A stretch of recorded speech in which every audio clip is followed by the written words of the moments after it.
relational government, and taking our lead from the first session where Mike spoke about dealing with government as being an area both of policy making and of implementation, and the two different things that the work he's done over a generation has been involved with, and starting with the Keep Sunday Special campaign, which had to have a theoretical basis in lots of different ways, with the trades unions, with the companies, with the churches, and then had to have an active campaign on the streets, and it was immensely effective as such.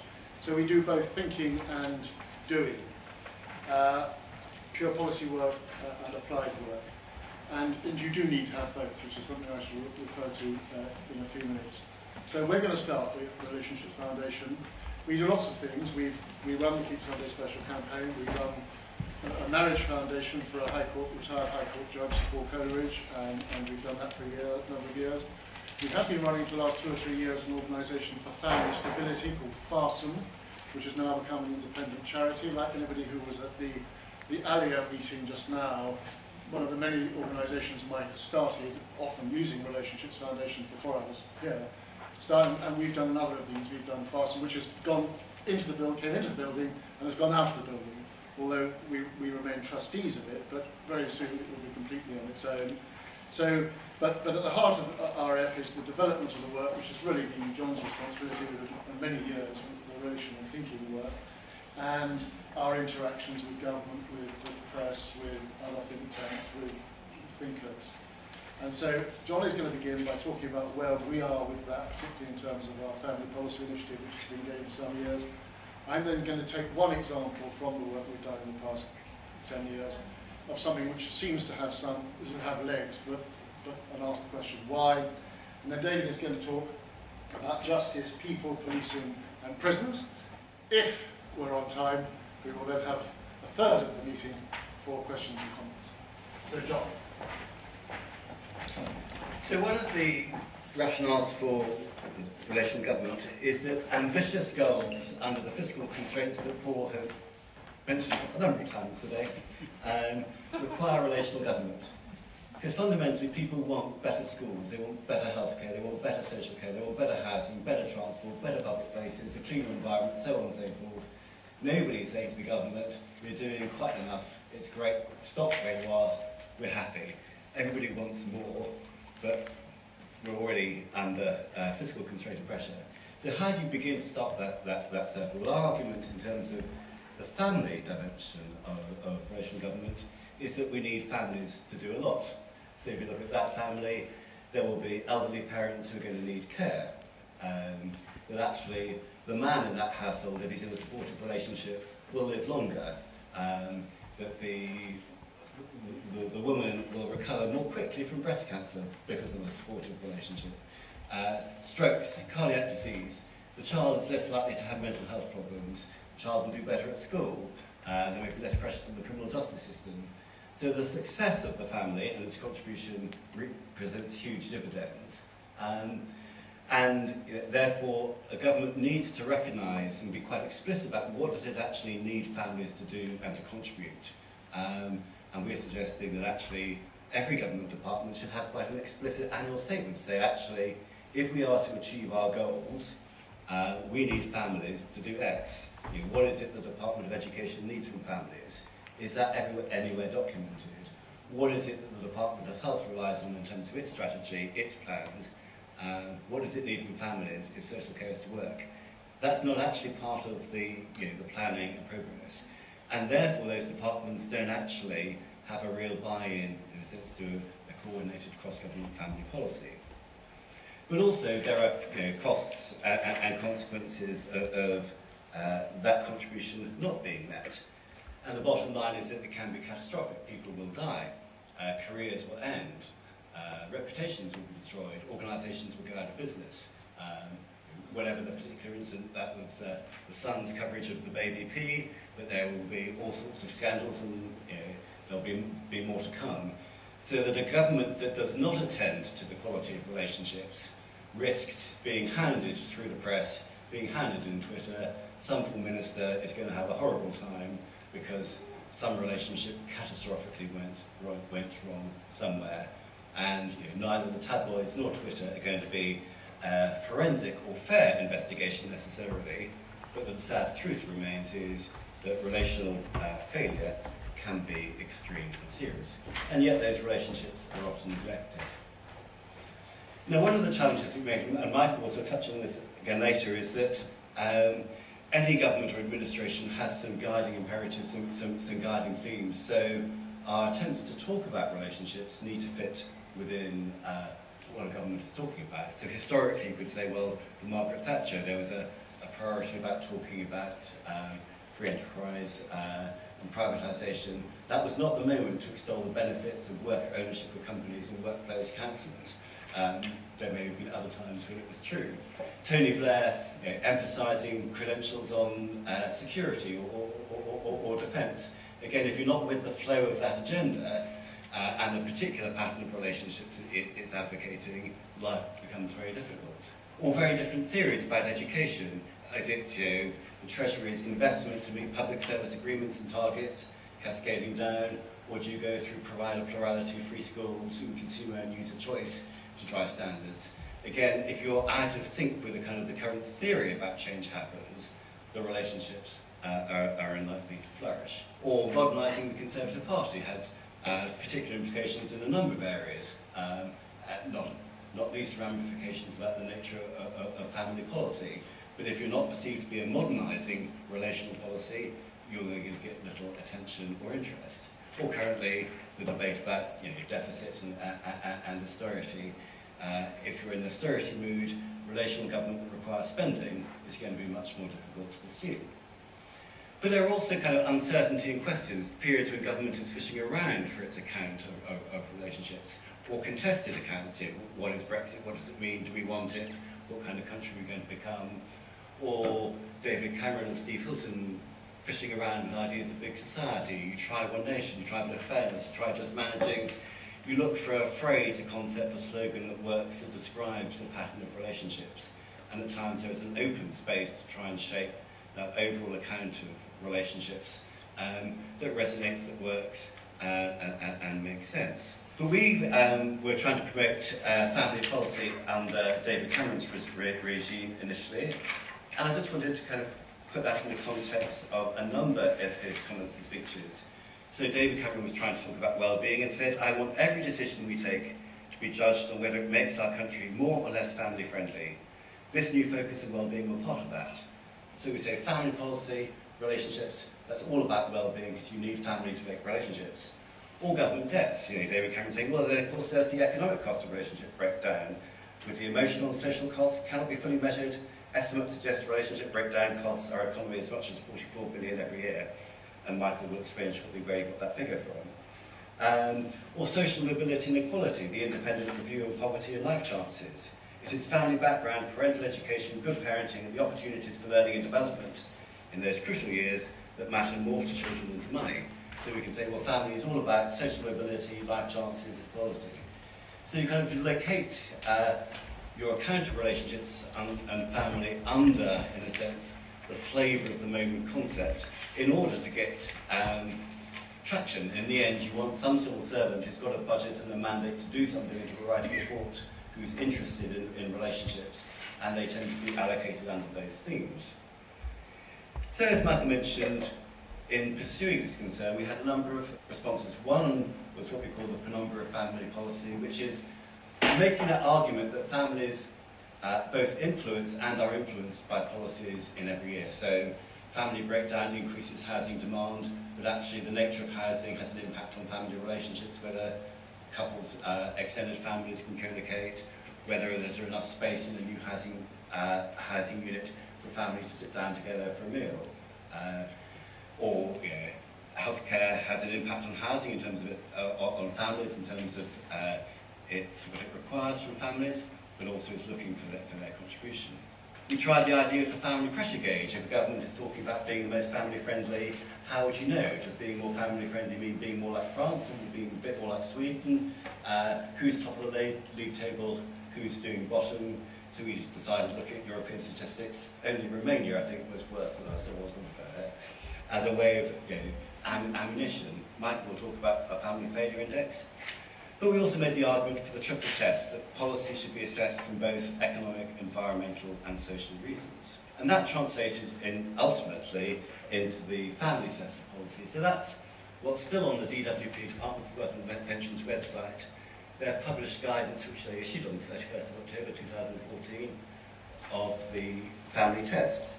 And if you look at the contents page, you'll see it's a very short document, only 9 or 10 pages, but a succinct summary. But I think that opening bit, applying a family perspective in policy development, the government's aim was not to be a sort of pass-fail test, but the hope, and naive, perhaps and optimistic, was to encourage government departments to think in the early stages of policy development what the interaction with family might be. And that's something that we would kind of support. But as you can imagine, the documents that are published and the reality are somewhat different. So looking a little bit then at sort of the timeline of that process.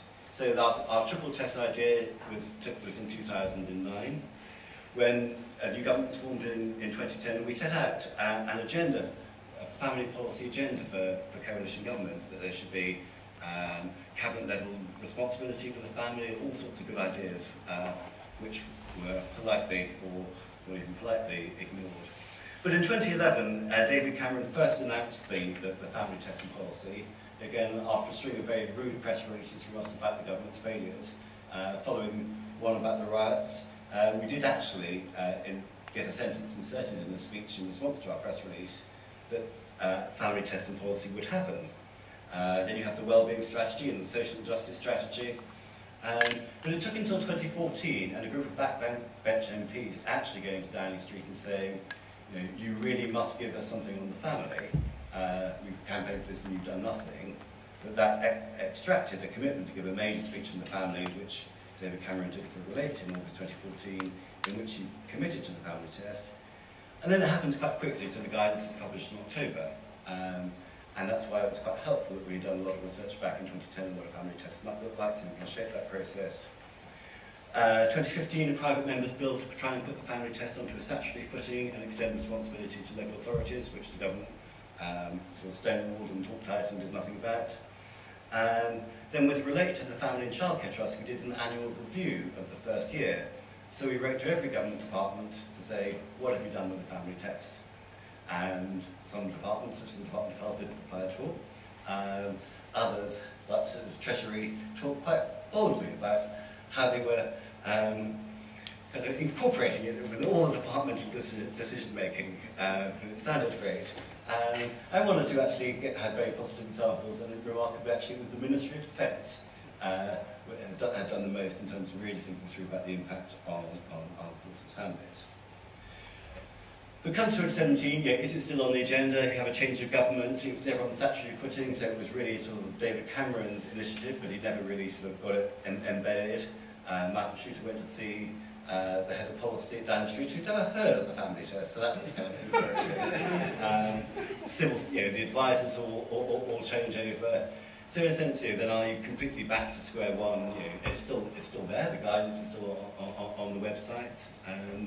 Currently, a couple of weeks ago, a group of so 40 or so backbench Conservative MPs have pushed forward a family manifesto who are wanting to put it, sort of invigorate the family test. But yeah, it's a long haul process. So it took us kind of 5 or 6 years to get it on the agenda, and it took about 2 years for it to disappear off the agenda again. And that's just then actually the reality of the timeliness and difficulties of some of the issues of trying to promote relational government. Michael? So I'll just say 1 or 2 more things about the process of dealing with government, because John's given examples of what it looks like when you're dealing with government.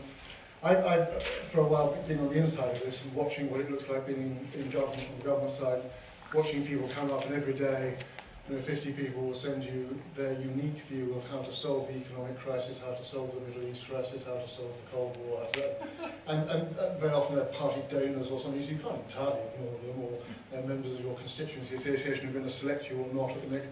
So you have to listen to an awful lot of this stuff, and you get very jaundiced, and really you begin to trust only the people who are around you in your sort of kitchen cabinet in Downing Street, and even MPs who are bringing issues to you are hardly paid any attention to it. Interestingly, in the last Parliament, there was one person who did policy on behalf of the Conservative MPs, who indeed, when it came to the election, was completely cut out of the loop.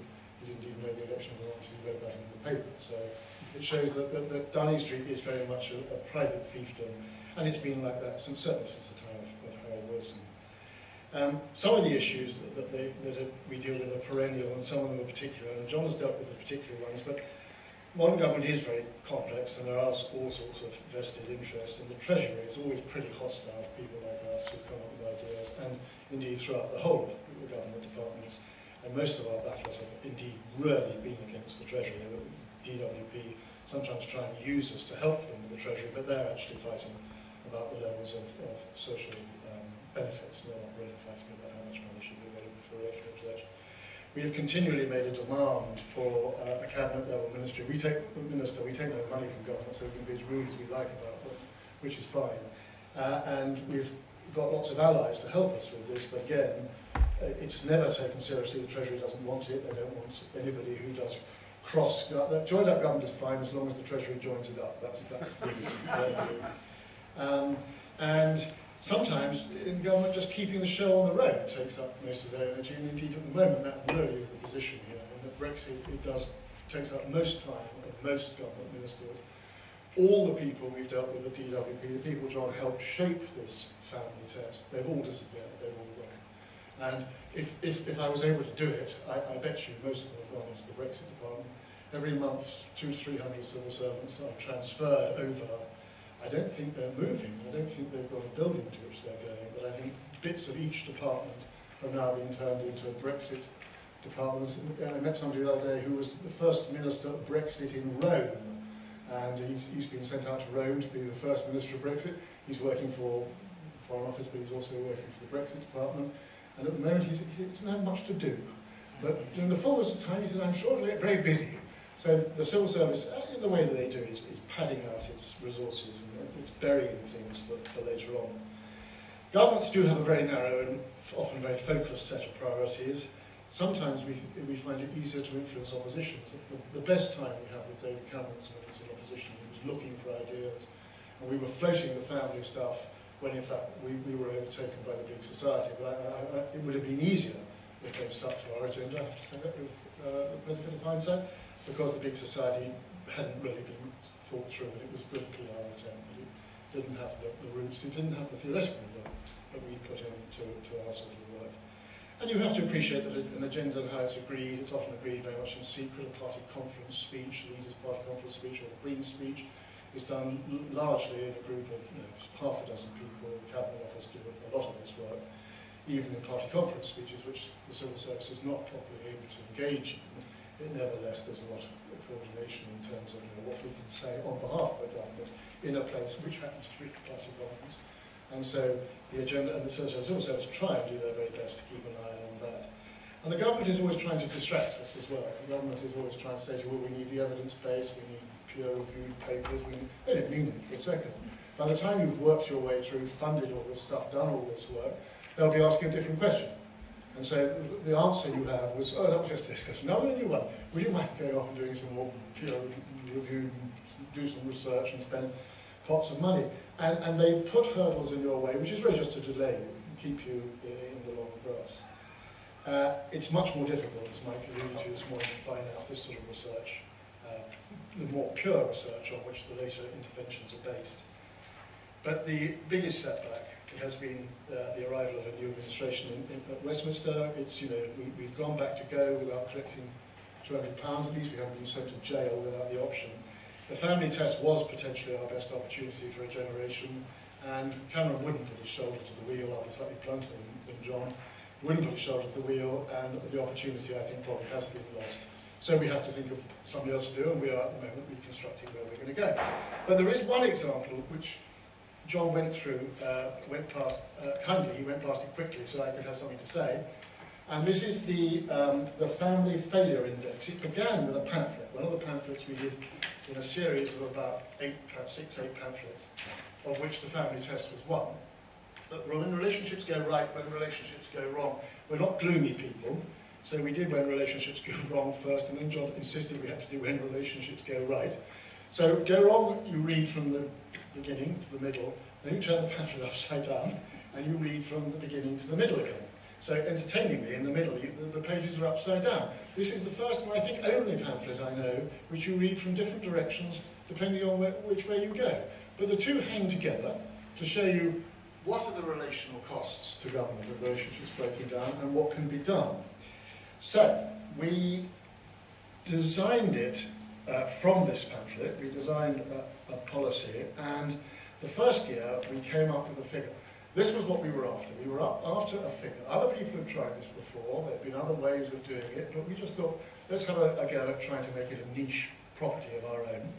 It was almost dreamt up on the back of an envelope on a rainy Thursday afternoon, not quite. We then developed a system by which to do this, which after 10 years is beginning to look very tired, and we're looking under the bonnet now at how we can change this without dramatically changing the figure, which would be a mistake. But we went through the things which fundamentally were being done by the family a generation ago and now fall to the state. Therefore, the taxpayer has conceded, whether they like it or not, to pay, and this comes out as an annualised figure for individuals, to pay whatever it is, £1,500 in taxation in order for the failure of other people's families. That's very broad, we don't put it that way, but that's very broadly what it shows you. It had remarkable success from the word go. That is the last one, that's the 2016 update, 48 billion. When we began, it was 37 billion. It has engagingly and successfully crept up year on year, despite the years when the Conservative government was trumpeting that they were cutting the government expenditure. And I mean, we knew that they weren't cutting government expenditure, because if they were, this figure would go down. We were really quite scared about that. We thought, oh dear, it's going to go down, that won't work. But it didn't, it kept on going up. And of course the government wasn't really cutting, not cutting it nearly as much as it said it was doing. It was doing so in some very difficult and prominent areas which came into the newspapers. But broadly speaking, the bulk of these payments continued to go up. And so it edged up from 37 to 48. So that's roughly how it worked. If you put, to measure its success, if you put Family Failure Index into Google, that's what you get. And this is just straightforward, I haven't tampered with it at all. So first of all, the Centre for Social Justice has such a featured box. And then there's us, then there's the paper, then there's the Telegraph, the Mail, Family Matters, and 2 into 1, who are another think tank. If you put in what's going on with the Family Failure Index this week, I put it into the news part of Google, you get Ian Duncan Smith quoting the 48 billion, you get the shocking cost of fatherlessness, that comes from 2016, and then one from 2017. So these are examples which come from the Scottish Sun and the London Economic something. And as you saw, David Cameron obligingly quoted 44 billion, which was what it was then. We've seen it quoted all over the world. It's been quoted back to us from an Australian who said, do you realise, mate, or copper, I think what he said, that the cost of family breakdown in this country is £45 billion. And we forbear saying, yes, it was a tough figure actually, because it was really quite flattering to have someone quote it back at you. Here is an example. If you put it into the images of Google, I was just trying to be reasonably fair, you get a picture, I suppose it's staged, of a couple screaming over their child, and then the little saying it cost 50 billion, so the Daily Mail rather obligingly put it up. They've rounded it up to the nearest 10 billion for us. And then here is a thing which, 47 billion. This comes from We Are Fathers for Justice, who, broadly speaking, are quite hostile to our agenda. The Fathers campaign are not keen on family work, broadly speaking. Manifesto for Men and Boys. Here is something from the National Family Mediation, which is a commercial interest, and it comes out here, oh, it's 1820, thank you, they did some for me. And they compare it to the cost of Brexit. See, you're going to get money back. So if you give up Brexit and cure family breakdown instead, there's a simple bit of maths for you. And so they use it for their purposes. The judge, the High Court judge who we deal with for the Marriage Foundation, says it's the cost, which it roughly is, of the defence budget. So you could double the defence budget if you just didn't have this problem. If you weren't prepared to pay it, the taxpayer wasn't prepared to pay it. And then this is the last rather nice example when the judge, Paul Coleridge, did a programme for the Victoria Derbyshire show, which shows how successful the Marriage Foundation is becoming, incidentally. But in the course of this, and we didn't put them up to this, it was a sort of 11-minute, 36-second film. In the course of 11 minutes and 36 seconds, every now and then they put these little sort of things, quotes up on the screen. And I was actually delighted to see one of our sort of daughter organisations, the Marriage Foundation, actually gave us as a free gift the quote. Well, the Relationships Foundation core figure of 47 billion as it was when that happened. So, I just want to really raise a few questions here. It has worked surprisingly well. It worked much better in the sense that we meant it to, although it is doing what we meant it to do. We weren't at all optimistic. And we started a number of other things, like the stress indicators and the international grids, which haven't worked so well.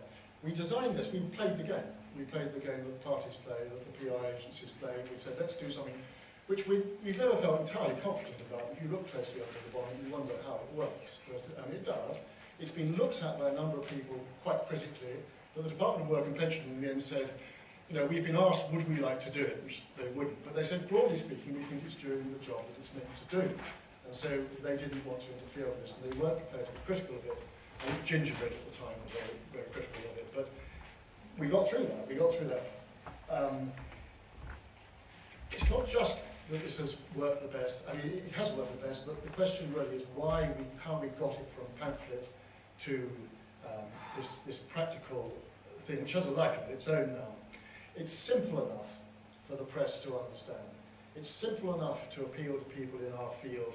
It feels instinctively right. It feels about the right figure. It helps us to tell a story. It helps other people to tell a story.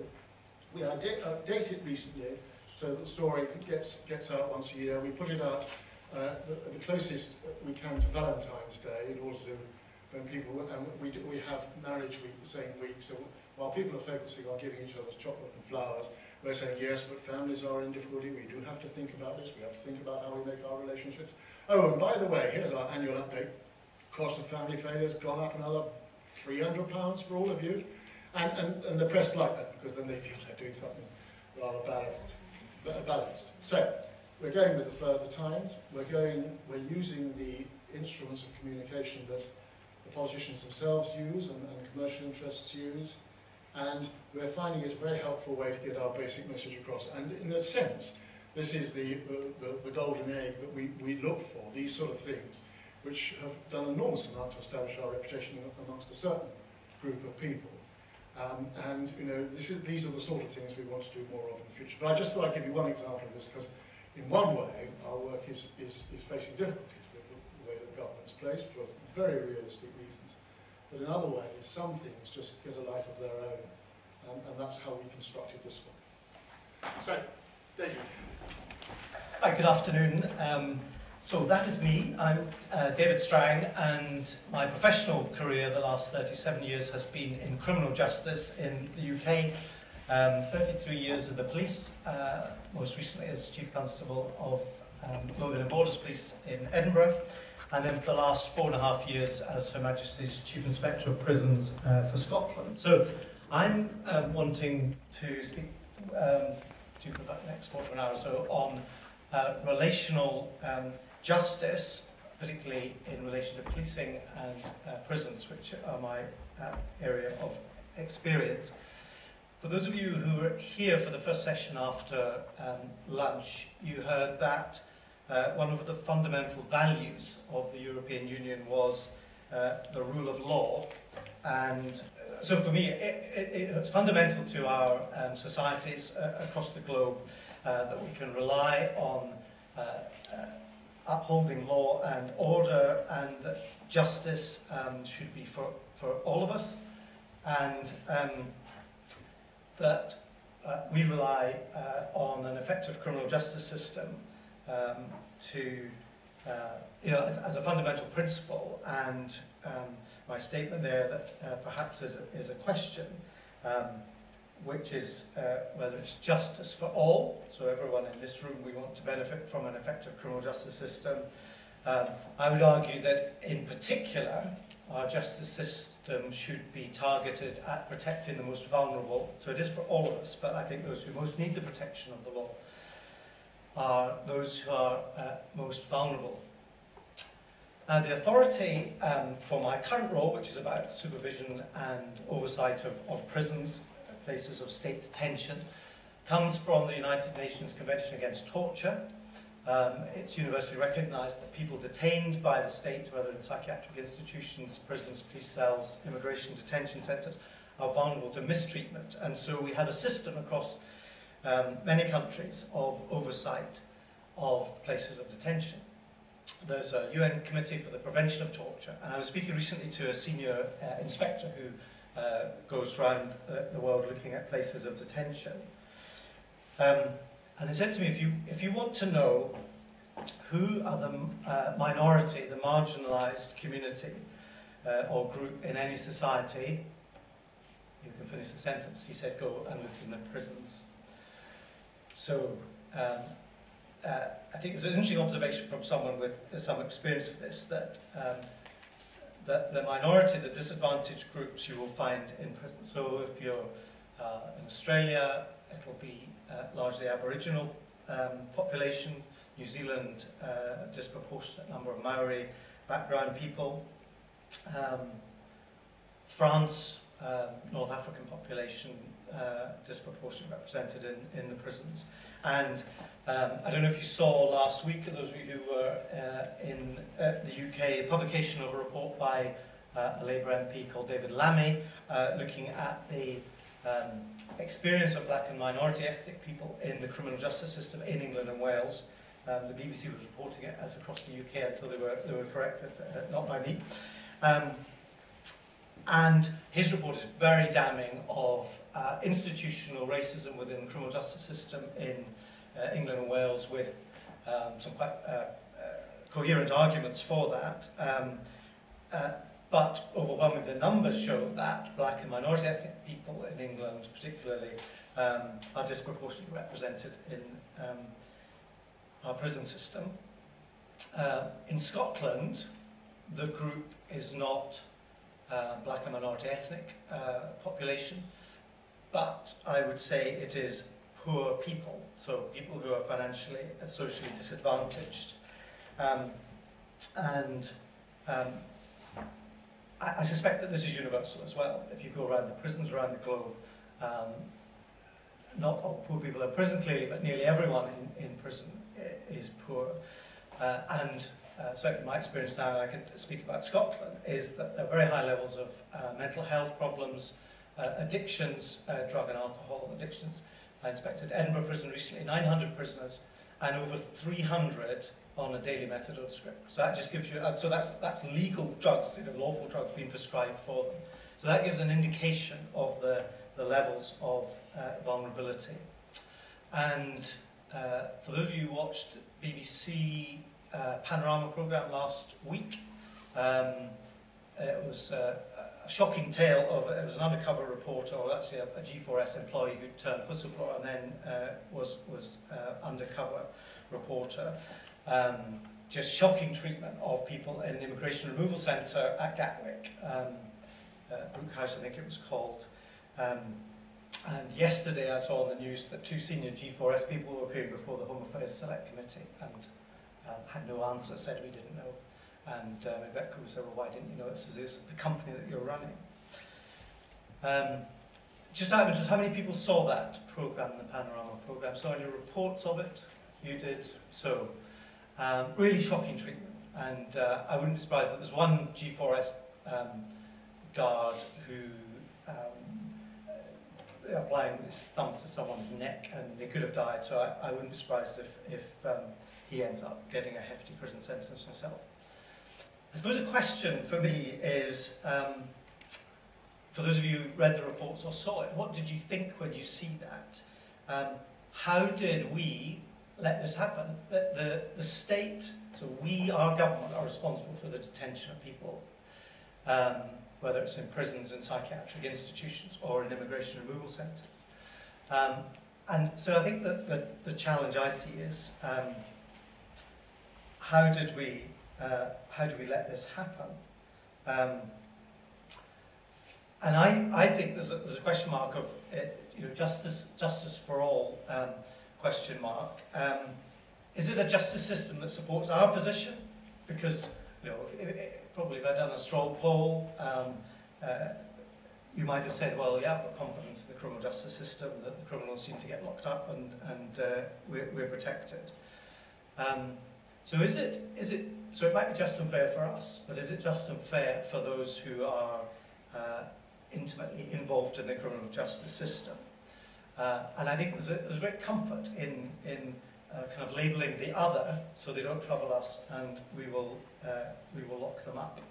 So I think there's a challenge for us to identify what some of the structural injustices are. And for some reason the United Kingdom seems particularly keen on imprisonment. So there are measures within Western Europe, well, in every country in the world, but the measure of rates of imprisonment are per 100,000, and the European average is about 100. So European countries, on average, imprison 100 people, and it's a measure of per 100,000 of the population. England and Wales, interestingly, are the highest at 150, so about 50% more than the average. Scotland does slightly better at about 145, but is the second highest. European average about 100, and in terms of the best are the Scandinavian countries that manage about 60 or 70. Just for your information, Russia is about 300, and the worst country in the world, won't surprise you, is the United States of America at 700 per 100,000 population. Now, I think the institutional structural challenge for us is that, well, my interpretation would be that where discretion can be exercised in the criminal justice system, it tends to be exercised in favour of people like us and against those who are marginalised, who have no voice, who are already disadvantaged and have no resources. So for me, there's a relational disconnect and some structural injustice against the poor, against the marginalised, and as I say in England and Wales, certainly against black and minority ethnic people. Now, here's an example. So this is for those of you who recognise it from Private Eye, where I get all my sources of information.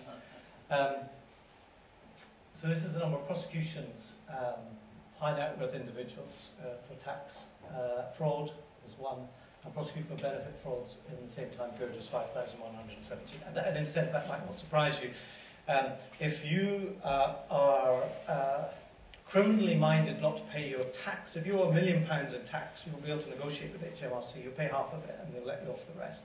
If you're a benefit fraudster for £5,000, you'll be in jail for 6 months. So just in terms of that's HMRC investigative resource. So let me say something a bit more about relational justice, and it's the title, as you may have seen earlier, was People, Policing and Prisons, and of course at the heart of justice is about people, and in terms of crimes and offences, a crime and offence represents broken relationships. So whether it's at a personal level of an assault or a theft is clearly a breakdown between two people, or perhaps at a wider community level, I would include things like irresponsible driving. It is not so much a one-on-one, but it's showing disregard for the community or antisocial behaviour. Or at society levels, and maybe there I'd put in the tax fraudster for millions is a breakdown relationship between that individual and the world that they live in.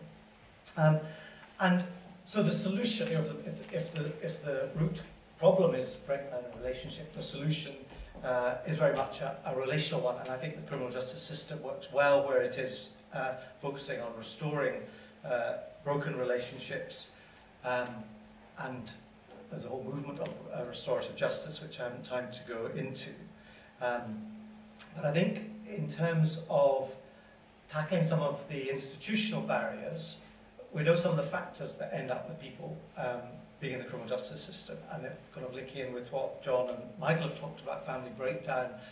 We know that what happens in the earliest years of the child's life shapes them for the future, and there's been a lot of research, particularly at the young men in Pullman, the Young Offenders Institution in Scotland, about levels of brain injury, levels of trauma, and levels of bereavement. Young men who are committed offences being sentenced in the Young Offenders Institution, people between 16 and 21, have a 5 times higher experience of bereavement of someone close to them. So it's not just that their granny died, but people dying in violent death, either accidental, drug overdose or murdered, suicide of maybe a brother or cousin. So just interestingly, those sort of experiences in early life. And then much more practical ones, such as things like problems with housing. I still meet people who will be leaving prison this afternoon, or let's leave in the morning. So, and then Monday morning, and don't know where they're going to be living. And just as a society, how on earth, what do we think someone who is leaving prison without anywhere to go to, what do you think they're going to do? They get, depending on their age, they get about £74 in their pocket. And they have to apply for universal credit, and that takes about 4 to 6 weeks to come through. So they've got no money, nowhere to live, and so should we be surprised that they come back round? So access to benefits, access to healthcare, if they're on a daily methadone script, and they might get a prescription for 5 days or whatever, but if they can't register with a GP. So, and that's even before they get a job. If you speak to people in prison, and I say, well, what would keep you out? 9 times out of 10 it's if I had a job. But that even there's a bizarre twist in it, in that having a conviction and a prison sentence behind you makes it very difficult to get a job. So most people who do work after prison, they tend to either work for charities or they get a job with their father or their uncle. But if you apply for a job and it says if you've got a criminal conviction, tick that box, then you get sifted out. So we put up institutional barriers, presumably for quite good reasons, but they have disproportionate negative impact. And so some of those were institutional or organisational solutions, and what I have seen is lots of positive relational interventions which support people. So the whole issue about rehabilitation, seeing prison as an opportunity to change. So I'm not all gloomy about it, and I have seen people learn skills, gain confidence, be able to make better decisions for their future. Family support, there was reference earlier today about Lord Farmer's report, which was published earlier in the month, just saying, recognising the value of family support in reducing likelihood of reoffending. So I think I've run out of time there. The challenges I see are structural injustice, some of the barriers to rehabilitation, but then the challenge at a personal level is how do we, treating people as individuals and with the dignity and the human dignity of them as individuals, how do we support them on a one-to-one basis as they leave prison so that they can lead a more constructive life afterwards. Thanks very much indeed.